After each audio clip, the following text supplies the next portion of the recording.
राधे, जय श्री राधे। श्री गणेशाय नमः। श्री राधा कृष्णाभ्यां नमः। श्री सीतारामचन्द्राय नमः। हरिः ओम्।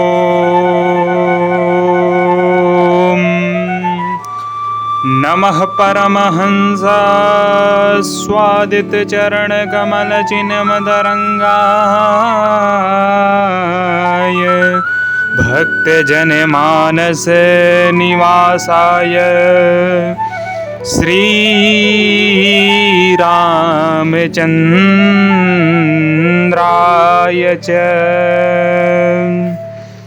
ध्येयं सदा परिभवग्नमभीष्टदोहम् तीर्थास्पदं शिवविरिञ्चिनुतं शरण्यम् भृत्यार्तिहं प्रणतपालभवाब्धिपोतम् वन्दे महापुरुषते चरणारविन्दम्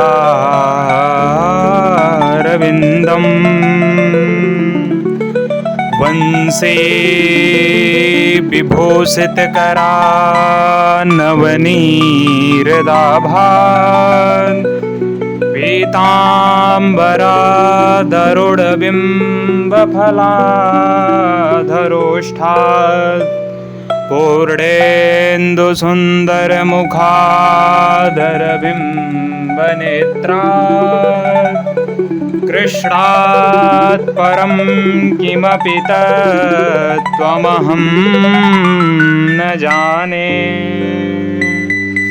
नारायणं नमस्कृत्यं नरं चैव नरोत्तमं देवीं सरस्वतीं व्यासं ततो जयन्नुदीरये।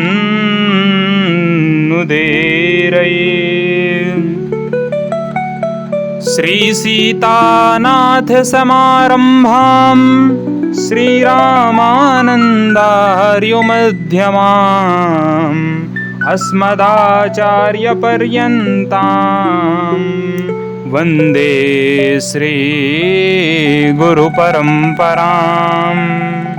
गौराङ्गं रसमयं नित्यं रसाचार्यं रसोत्सुकम् श्रीमद्नामहर्षणदेवाख्यं शतगुरुं तृणवाम्यहम्। भक्त भगवंत गुरु चतुर्नाम बपुए इनके पद बंधन किए नासत विघ्नयने। योऽन्तः प्रविश्च मम वाचमिमां प्रक्षुब्धां सञ्जीवयत्यखिलशक्तिधर स्वधाम्ना।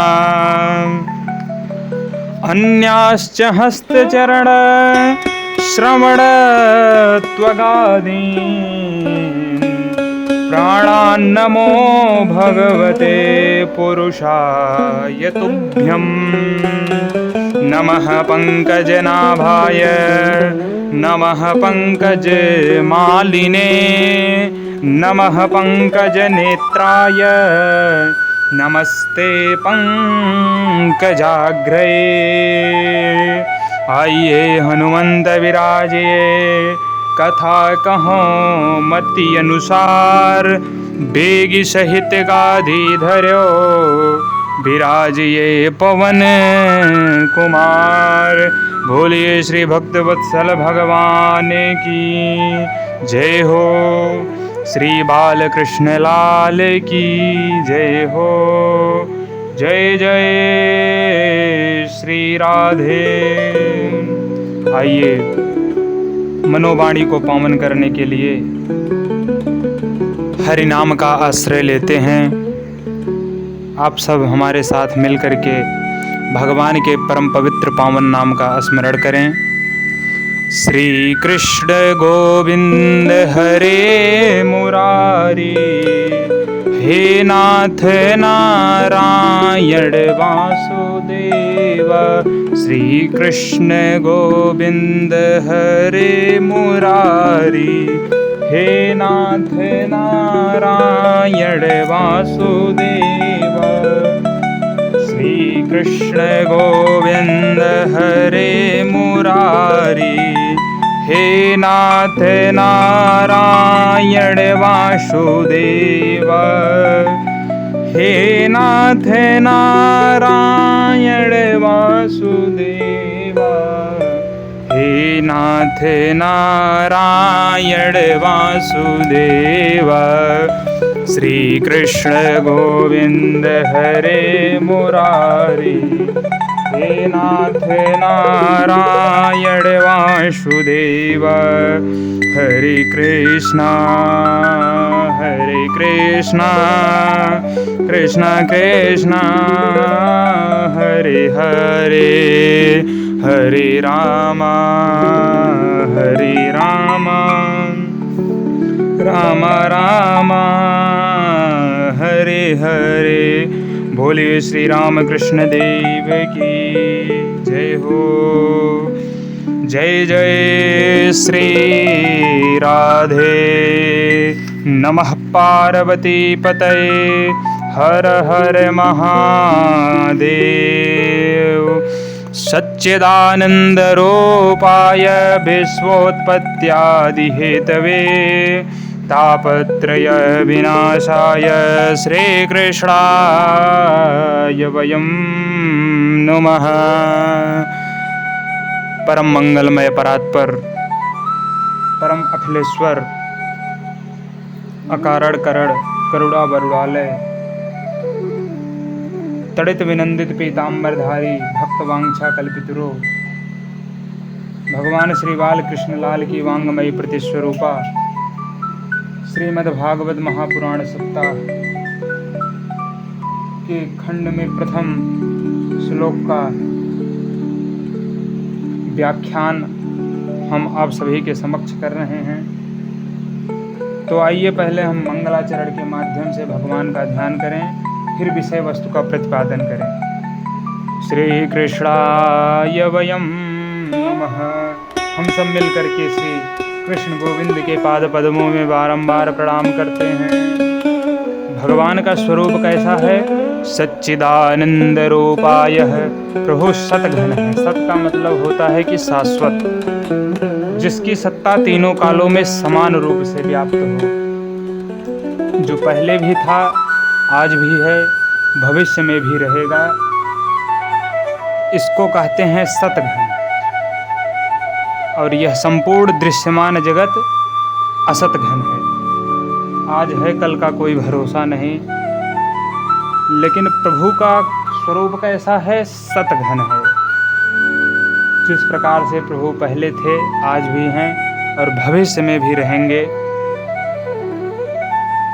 और चित घन का मतलब क्या होता है? सर्वज्ञ। घन का मतलब होता है घनीभूत, परिपूर्ण, भरा हुआ। और चित्त का मतलब होता है कि बुद्धि, ज्ञान। जहाँ पर अंधकार का कोई प्रवेश ना हो, अज्ञानता रूपी अंधकार का कोई प्रवेश ना हो। प्रभु सर्वज्ञ हैं, सब कुछ जानने वाले हैं, उनसे कुछ छुपा हुआ नहीं है। और आनंद घन का मतलब क्या होता है? जहाँ पर दुख, क्लेश, कष्ट का कोई प्रवेश ना हो। सच्चिदानंद रूपाय, ये उनका स्वरूप लक्षण है। और तटस्थ लक्षण क्या है? वो करते क्या हैं? विश्वोत्पत्त्यादि हेतवे, ये संपूर्ण दृश्यमान जगत उन्हीं से उत्पन्न हुआ है और अंत समय आने पर उन्हीं में ही विलीन हो जाएगा। जिस प्रकार से एक मृद भांड, मिट्टी का मटका मिट्टी से ही बनता है और पृथ्वी पर ही रखा जाता है, मिट्टी पर ही रखा जाता है और फूटने के बाद फिर से उसी मिट्टी में मिल जाता है, उसी प्रकार से यह संपूर्ण दृश्यमान जगत भगवान से ही उत्पन्न हुआ है, उन्हीं के द्वारा ही पोषित किया जाता है और अंत समय में उन्हीं में फिर से विलीन हो जाता है। विश्वोत्पत्त्यादि हेतवे, ऐसे प्रभु के चरण शरण ग्रहण करने से हमें क्या लाभ? तापत्रयः विनाशाय, सभी मनुष्य 3 प्रकार के तापों से संतप्त रहते हैं, आध्यात्मिक, आधिदैहिक, आधिभौतिक। इसी को कहते हैं दैहिक, दैविक, भौतिक तापा। दैहिक ताप कैसा होता है? शरीर का ताप। यह 2 प्रकार का होता है, पहला मानसिक, दूसरा शारीरिक। मानसिक ताप, कुछ लोग शरीर से तो बहुत स्वस्थ रहते हैं लेकिन मन में अशांति, चिंता भरा रहता है, ऐसे ताप को कहते हैं मानसिक ताप। और शारीरिक ताप क्या है? कुछ लोगों का मन तो बड़ा ही शांत रहता है लेकिन शरीर से उठना बैठना बड़ा ही कष्टप्रद होता है, इसको कहते हैं शारीरिक ताप। और भौतिक ताप क्या होता है? जो दुख हमें जीव जंतुओं के द्वारा प्राप्त होता है, जैसे किसी को मधुक ने काट लिया, हाँ। और दैविक ताप क्या होता है? जो कि हमें दैवीय शक्तियों के द्वारा देखने को मिलता है, जैसे भूकंप आ गया, गांव के गांव ही ढह गए, ओलावृष्टि हो गई, संपूर्ण फसल नष्ट हो गया, बाढ़ आ गई। इन तीनों तापों में सारे संताप आ जाते हैं।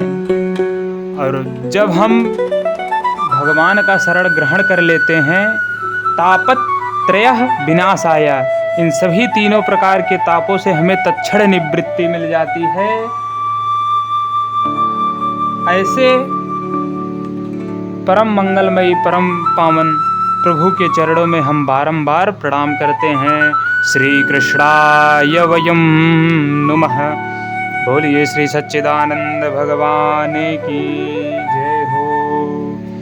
यं प्रव्रजन्तमनुपेतमपेतकृत्यं द्वैपायनो विरह कातरया जुहाव, पुत्रेति तन्मयतया तरवोऽभिनेदुस्तं सर्वभूतहृदयं मुनिमानतोऽस्मि।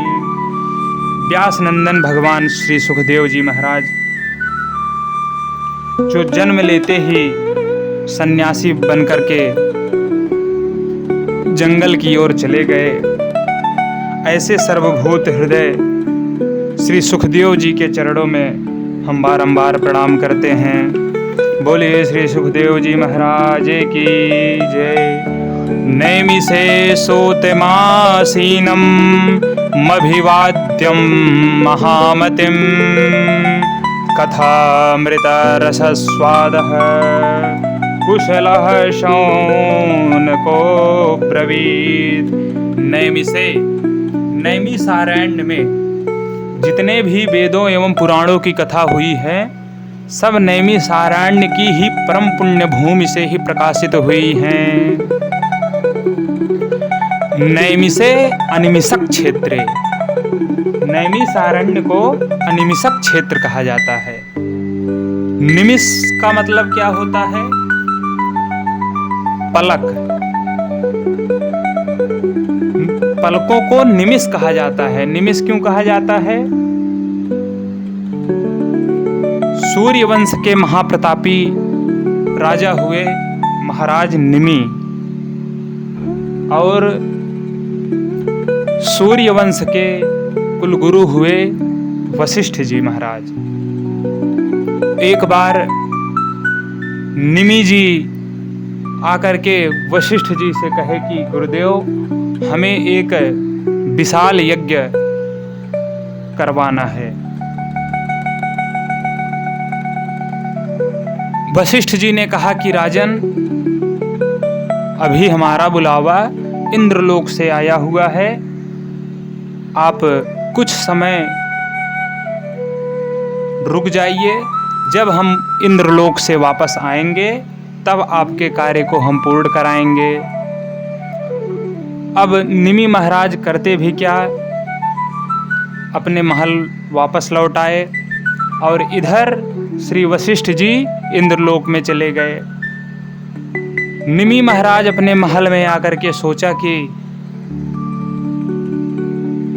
अब गुरुदेव तो इंद्रलोक में गए हैं, अब पता नहीं कितने सप्ताह में वापस लौटेंगे, कितने दिवसों में वापस लौटेंगे, कितने महीनों में वापस लौटेंगे। यदि हमारा आपका कोई मित्र कहीं विदेश चला जाए तब भी उसके लौटने की कोई संभावित जानकारी हमें नहीं रहती है, तब भी हमारा मन संदेह में रहता है कि पता नहीं कब तक वापस लौटेंगे। और ये तो सीधा इंद्रलोक को ही गए हैं। हमारा आपका जो 6 माह होता है, जिसको हम उत्तरायण कहते हैं, इंद्रलोक का एक दिवस होता है, मतलब दिन होता है। और 6 माह का जो दक्षिणायन होता है, इंद्रलोक की एक रात्रि होती है। अब ये तो इंद्रलोक चले गए हैं, पता नहीं कितने दिवसों के बाद आएंगे। निमि महाराज ने ऐसा मन में सोचा कि शुभ कार्य जितना जल्दी हो सके उसको तत्क्षण ही पूर्ण कर देना चाहिए। तन्मे मनः शिव संकल्प मस्तु, क्योंकि मन का कोई भरोसा नहीं होता है, कभी इस प्रपंच में लग गया, कभी उस प्रपंच में लग गया। तो शुभ कार्य जितना जल्दी हो सके उसको तत्क्षण ही पूर्ण कर देना चाहिए, और अशुभ कार्य को जितना टाला जा सके उसको उतना ही टाला जाना चाहिए। निमि महाराज दूसरे आचार्य का सहारा लिए और अपने यज्ञ को पूर्ण करवा लिया। अब जब वशिष्ठ जी इंद्रलोक से वापस लौटे, निमि महाराज के पास गए, बोला कि राजन, अब बताइए आपका यज्ञ कब करवाना है।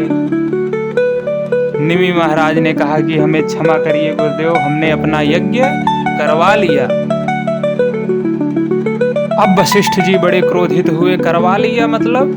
हम आपके कुल पुरोहित हैं, हमारी अनुमति के बिना आपने यज्ञ कैसे संपूर्ण करवा लिया?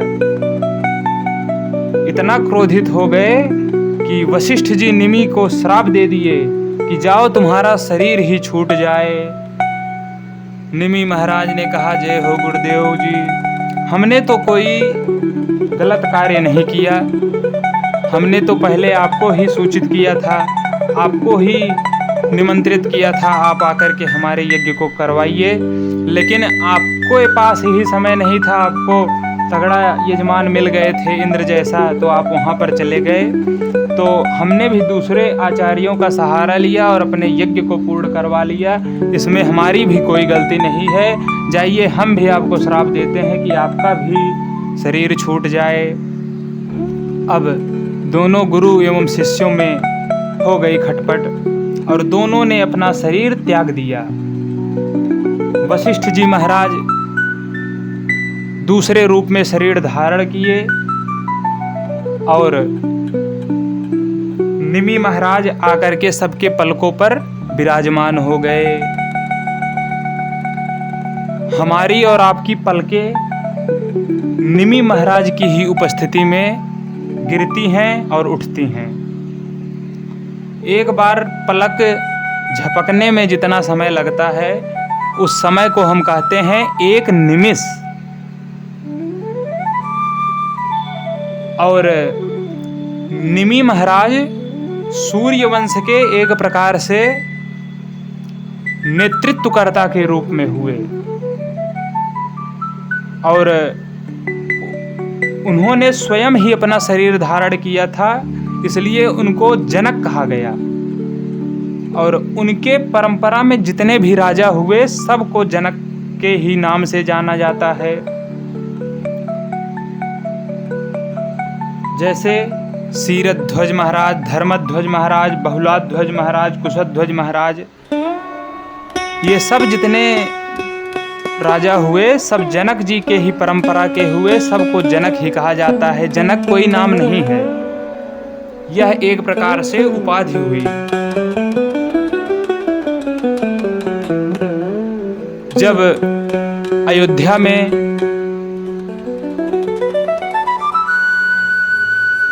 श्री रामचंद्र जी महाराज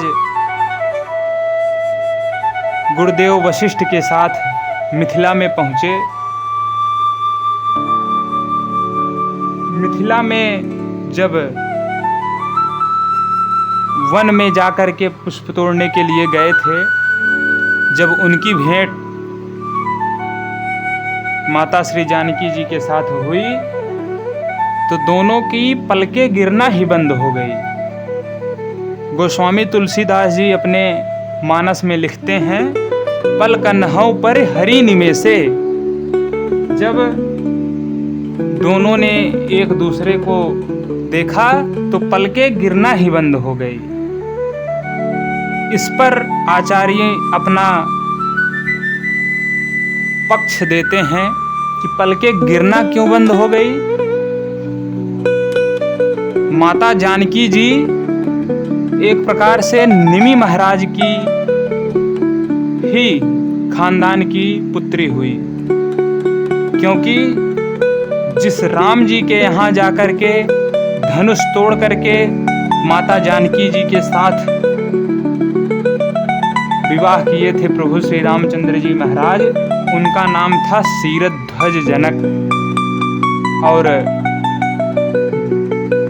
कृष्ण भगवान भी द्वारिकाधीश बन करके जिन जनक जी के यहाँ गए थे उनका नाम था बहुलाश्व जनक। अब जब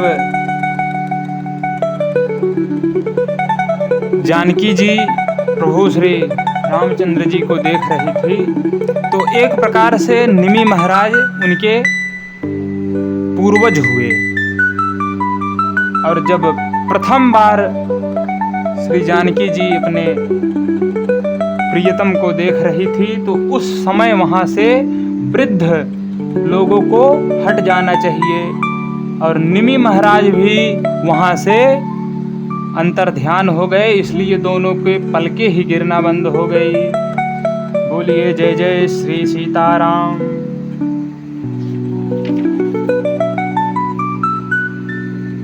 और नैमिषारण्य को अनिमिषक क्षेत्र क्यों कहा जाता है?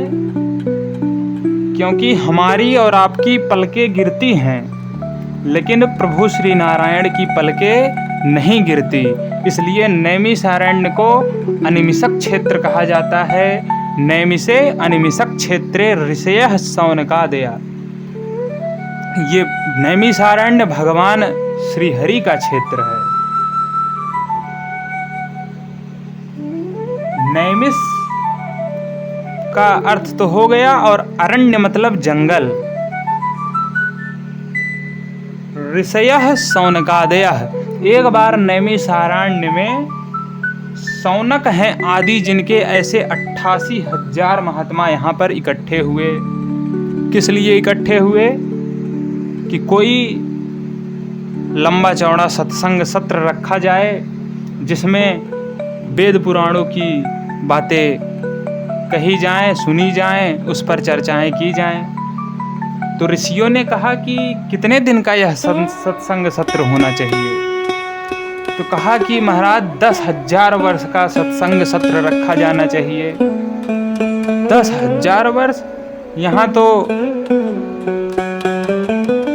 अब आजकल तो सबकी उम्र ही 100 वर्ष तक होती है, तो 7 दिन का ही सत्संग हमारे लिए समझ लीजिए पूर्ण है। लेकिन उस समय के ऋषियों की उम्र 50-50 हजार वर्ष होती थी, तो इसलिए उन्होंने 10,000 वर्ष तक का सत्संग सत्र रखा।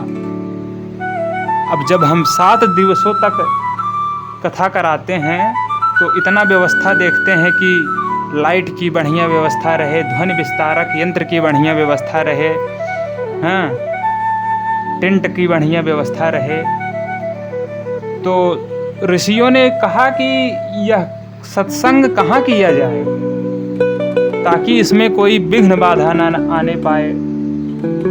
तो उन्हीं ऋषियों में से जो मुख्य 4-5 ऋषि थे सीधा ब्रह्मा जी के पास जा पहुँचे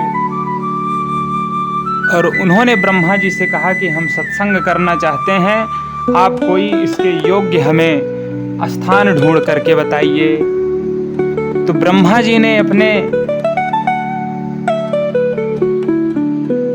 तपोबल से एक चक्र उत्पन्न किया और कहा कि यह चक्र हम छोड़ रहे हैं, आप इसके पीछे पीछे जाइए और यह चक्र जहां पर जाकर के गिरेगा वही उपयुक्त स्थान होगा आप सबके सत्संग के लिए।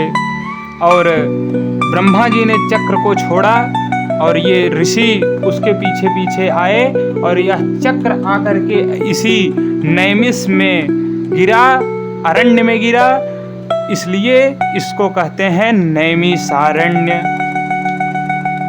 चक्र यहाँ गिरा था इसलिए इसको हम चक्र तीर्थ भी कहते हैं। बोलिए श्री चक्र तीर्थ जी की जय। श्री सूत जी महाराज को बरगद के पेड़ के नीचे व्यास मंच बना करके विधिवत मंच पर मंचासीन कर दिया गया। बरगद के पेड़ के नीचे क्यों? क्योंकि बरगद प्राकृतिक एसी का कार्य करता था। बरगद के अंदर प्रकृति ने एक गुण दिया है, शीतकाले भवेत उष्णम उष्ण काले तु शीतलः। गर्मी के दिनों में बरगद के पेड़ के नीचे शीतलता रहती है, छाया रहती है, और ठंड के दिनों में बरगद के पेड़ के नीचे उष्णता रहती है। प्राकृतिक एसी इसमें लगाया गया है प्रकृति के द्वारा, और इसकी शाखाएं इतनी फैली रहती हैं कि धूप नीचे तक पहुंच ही नहीं पाती। यह इसलिए यह टेंट का कार्य करने लगा। और जंगल क्यों चुना गया? क्योंकि आजकल तो स्पीकर है जिससे ध्वनि प्रसारित हो जा रही है, लेकिन उस समय अरण्य को इसलिए चुना गया कि ताकि जो आवाज निकले व्यास जी के मुख से वो स्पष्ट गूंजती हुई सबके कानों तक आसानी से पहुंच जाए। इसलिए नैमिषारण्य की परम पुण्य भूमि पर श्री सूत जी महाराज व्यास मंच पर मंचासीन हो गए और 88,000 ऋषियों के नेतृत्वकर्ता के रूप में श्री सौनक जी उनसे प्रश्न करने के लिए आगे बैठ गए। श्री सूत जी कैसे हैं? मभिवाद्यम महामतिम, विद्वानों में परम विद्वान, इसीलिए उनको व्यास पीठ पर बैठाया गया। और सौनक जी कैसे हैं श्रोता? कथामृत रसः स्वादा कुशलः सौनकादय, कथामृत का रसा स्वादन करने में परम प्रवीण हैं सौनक जी। कथा सुनने की भी कला सबके अंदर नहीं होती है। श्रोताओं का विशेषण क्या होता है? जो भिज्ञ होते हुए भी अज्ञ होकर के कथा को सुने, मतलब सब कुछ जानते हुए भी अज्ञानी बन करके कथा का श्रवण करे, तब उसको कथा का कुछ न कुछ ज्ञान प्राप्त होगा। और यदि सर्वज्ञ बन करके कथा का श्रवण किया जाए तब उस समय ज्ञान की प्राप्ति नहीं हो सकती है। हनुमान जी महाराज को ही देख लीजिए, सकल गुण निधानम, सभी प्रकार के गुणों के धनवान हैं। किसी भी व्यक्ति में सकल गुण नहीं होते हैं, एक ही गुण हो जाता है तो वह व्यक्ति पूजनीय हो जाता है। गुणाः पूजस्थानम गुण गुण की ही पूजा होती है। यदि व्यक्ति में एक गुण आ जाए तो उसकी पूजन होने लगता है। लेकिन हनुमान जी के अंदर सकल गुण निधानम, सभी प्रकार के गुण विद्यमान हैं। और जितने भी दिव्याति दिव्य गुण हैं सब हनुमान जी में एक साथ ही विराजमान हैं। यदि हम पहलवानों की बात करें तो हनुमान जी अतुलित बलधाम, इतना बल है कि उसको तराजू से नहीं तौला जा सकता है। अतुलनीय बल के भंडार हैं।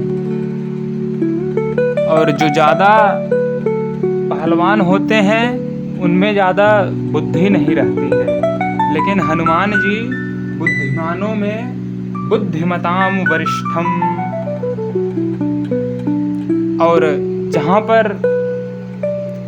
पढ़े लिखे विद्वानों की बात हो वहां पर ज्ञान नाम अग्रगण्यम, ज्ञानियों में अग्रगण्य है। और जहां पर भक्तों की बात होने लगे, रामः प्रिय भक्तम, भगवान श्री रामचंद्र जी के परम लाडले परम दुलारे भक्त भी हैं। लेकिन जहां पर भी कथा होती है हनुमान जी श्रवण करने के लिए दौड़े हुए चले आते हैं। अब बताइए कौन ऐसे व्यास होंगे जो कि हनुमान जी को कथा श्रवण करा सकें, जो कि जब से पैदा हुए हैं तब से ही कथा का श्रवण करते चले आ रहे हैं।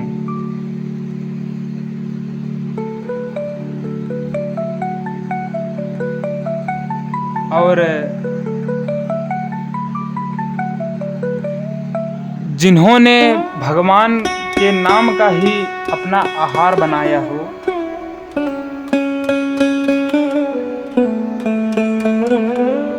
यत्र यत्र रघुनाथ कीर्तनम तत्र तत्र मस्त पंकजम। जहाँ जहाँ पर भगवान की कथा होती है श्री हनुमान जी वहाँ पर दौड़े हुए चले जाते हैं। बोलिए श्री रामचंद्र जी महाराज की जय, श्री सीतारामचंद्र जी महाराज की जय। आज की कथा यहीं पर विराम देते हैं। आगे की कथा कल हम श्रवण करेंगे। जय जय श्री राधे, जय जय श्री सीताराम। नमः पार्वती पतये, हर हर महादेव, शिव शंभो।